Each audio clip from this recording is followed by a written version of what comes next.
Psalms 85. Pasayahin mo ulit ang bayan mo. Kinompose ng angkan ni Korah para kantahin ng song leader. Lord, naging mabuti ka sa iyong bayan. Pinasagana mo ulit ang Israel. Pinatawad mo ang kasalanan ng bayan mo. Lahat ng atraso nila, pinatawad mo. Pinigil mo ang lahat ng galit mo. Tinalikuran mo na ang matindi mong galit. O Diyos na Savior namin, ibalik mo kami sa dati. Huwag ka nang maggalit sa amin. Yan bang galit mo sa amin forever na? Papaabutin mo pa ba sa lahat ng generation yung galit mo? Ibalik mo ang sigla namin at kaming bayan mo magsasaya ng dahil sa iyo. Ipakita mo sa amin, Lord, ang pag-ibig mong wagas at kami ay iyong iligtas. Nakikinig ako sa sasabihin ng Diyos kasi nag-promise si Lord ng peaceful na buhay sa pinili niyang bayan, kundi na sila babalik sa masamang gawain.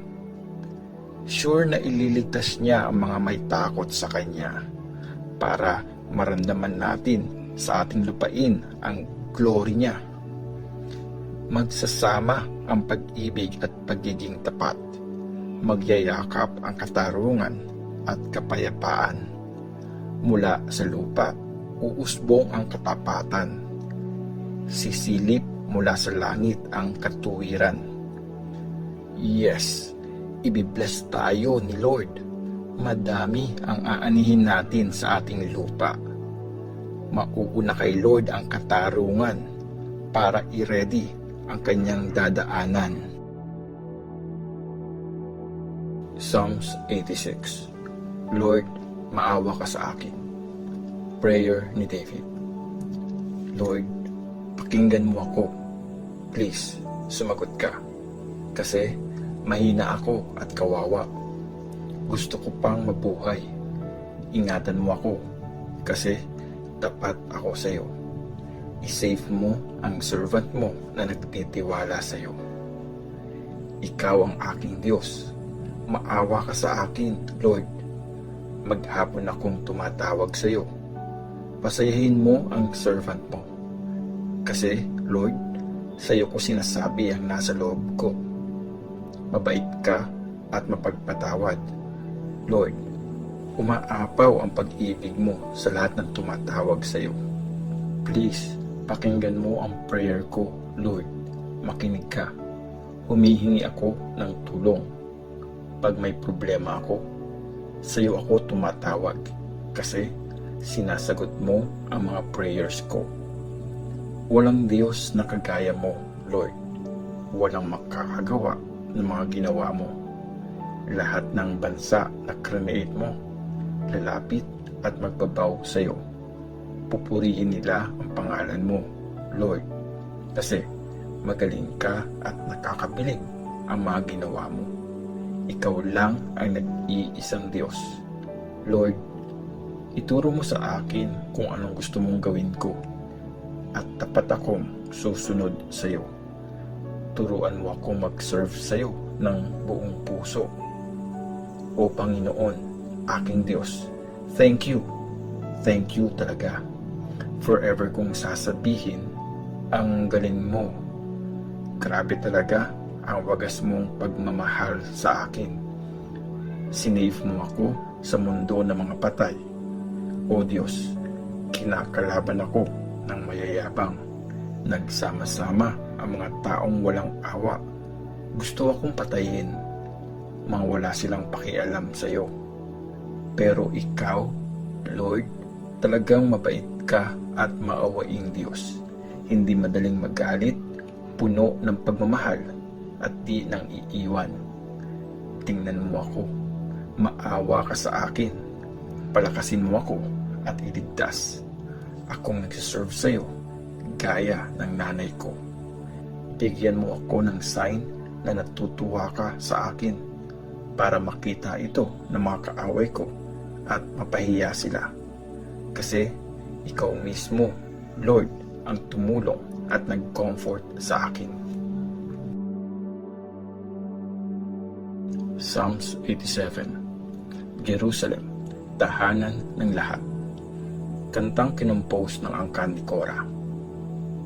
Tinayo ni Lord ang city niya sa banal na bundok.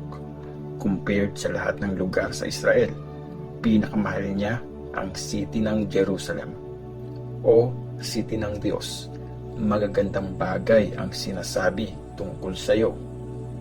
Isasama ko ang Egypt at Babylonia sa listahan ng mga bansang sumusunod sa akin, ang mga taga-Pilistia, Tyre at Ethiopia.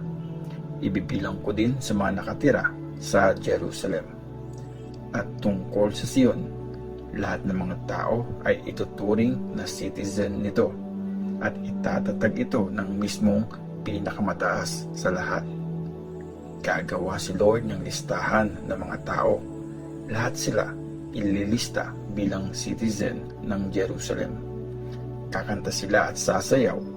Sasabihin nila, sa Zion nanggagaling lahat ng blessings natin. Psalms 88. Lord, di ko na kaya.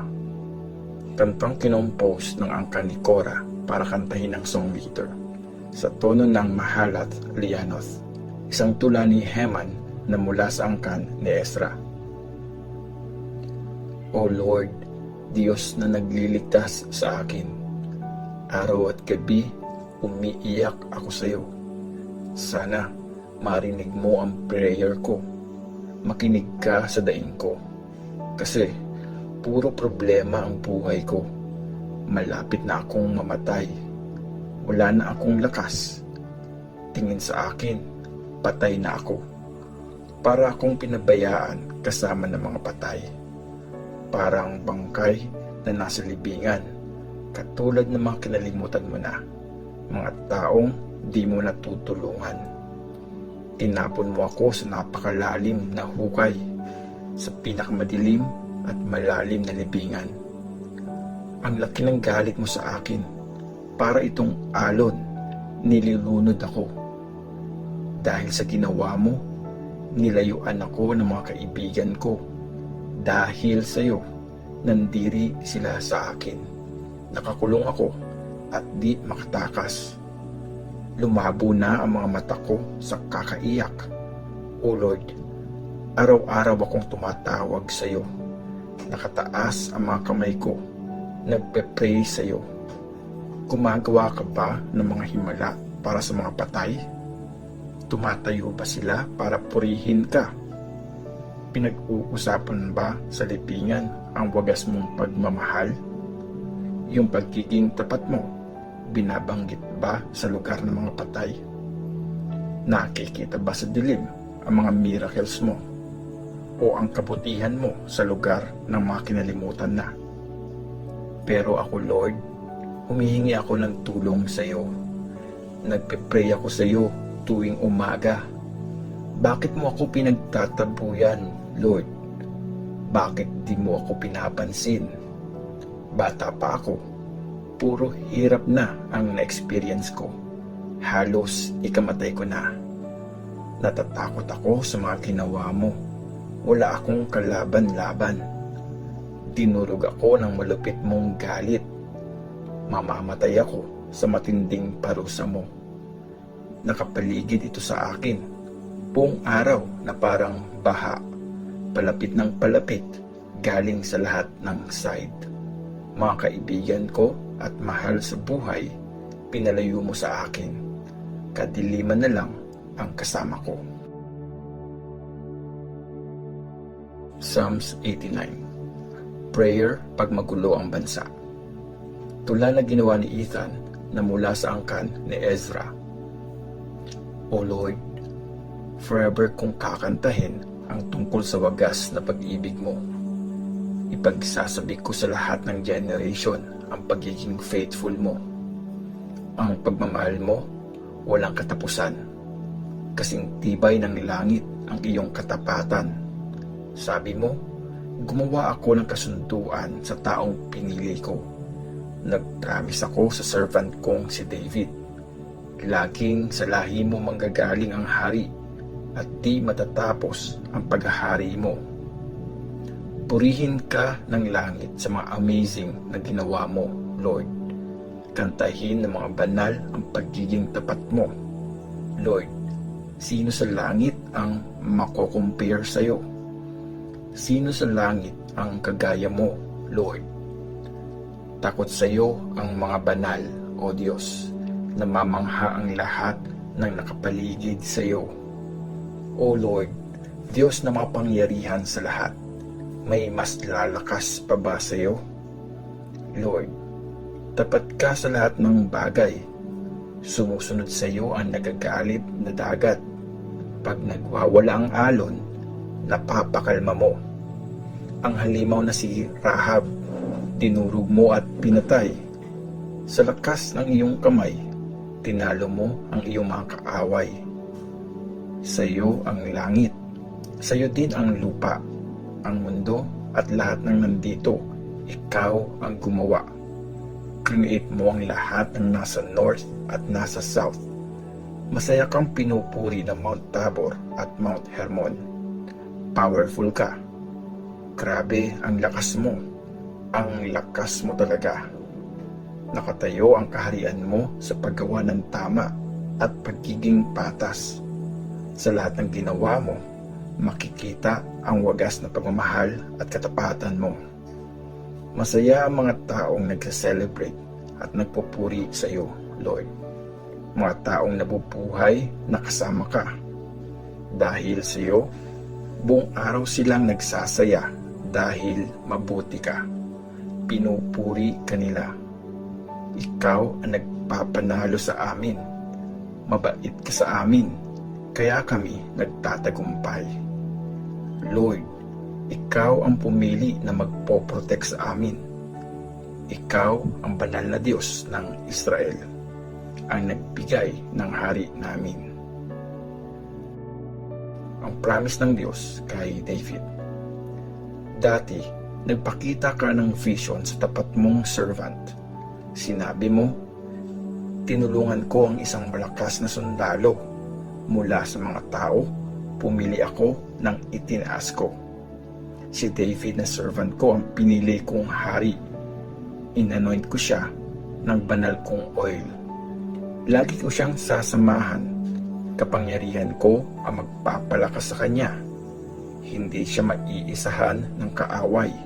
Hindi siya matatalo ng masama. Dudurugin ko ang kanyang mga kaaway sa harapan niya at pababagsakin ko ang mga galit sa kanya. Mamahalin ko siya at magiging loyal ako sa kanya. At dahil sa akin, lagi siyang magtatagumpay. Palalawakin ko ang kaharian niya mula sa dagat na malawak hanggang sa malalaking ilog. Sasabihin niya sa akin, ikaw ang tatay ko at aking Diyos, ang nagdidefend at nagliligtas sa akin. Gagawin ko siyang panganay, pinakamataas sa lahat ng hari sa mundo. Mamahalin ko siya forever. Matibay ang kasunduan ko sa kanya, hindi yon masisira. Laging sa lahi niya manggagaling ang magiging hari, at ang kaharian niya magtatagal hanggang may langit. Pero pag hindi sumunod ang mga anak niya sa batas ko, at hindi sila namuhay ayon sa aking mga kautusan, pag di nila pinakinggan ang mga tinuro ko at di ginawa ang aking mga utos, paparusahan ko sila sa mga kasalanan nila. Papahirapan ko sila sa mga mali nila. Pero mamahalin ko pa rin si David at magiging tapat pa rin ako. Hindi ko babaliin ang kasunduang ginawa ko. Wala akong babaguhin sa mga sinabi ko. Isang beses lang akong nag-promise at yun na yun. Kinaya ko ang banal kong pangalan. Hindi ako magsisinungaling kay David. Forever magtatagal ang lahi niya.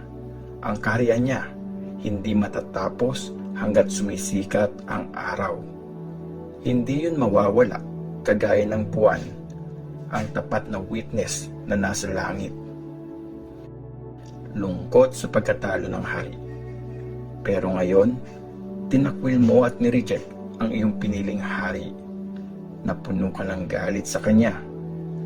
Binawi mo ang kasunduan sa iyong servant. Tinapon mo ang korona niya sa putikan. Giniba mo ang mga pader ng city niya. Winasak mo ang matitibay niyang depensa. Lahat ng dumadaan, basta na lang siya ninanakawan.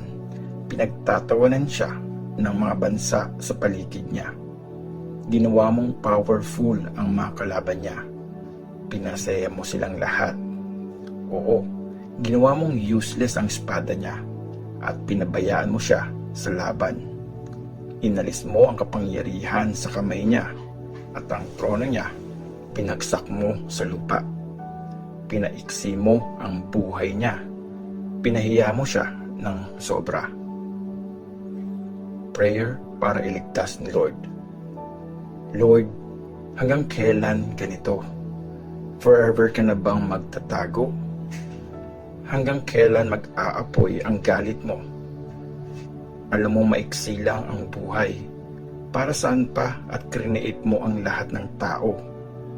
Sino bang hindi mamamatay? Sinong may kayang iligtas ang sarili sa mundo ng mga patay? Lord, nasaan na ang pagmamahal na pinaramdam mo noon na tapat mong pinangako kay David? Huwag mong kalimutan, Lord, kung paano ininsulto ang servant mo. Tinitis ko ang masasakit na salita sa akin ng mga tao.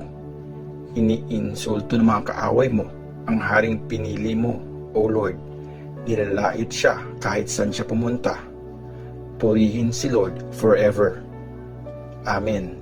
Amen.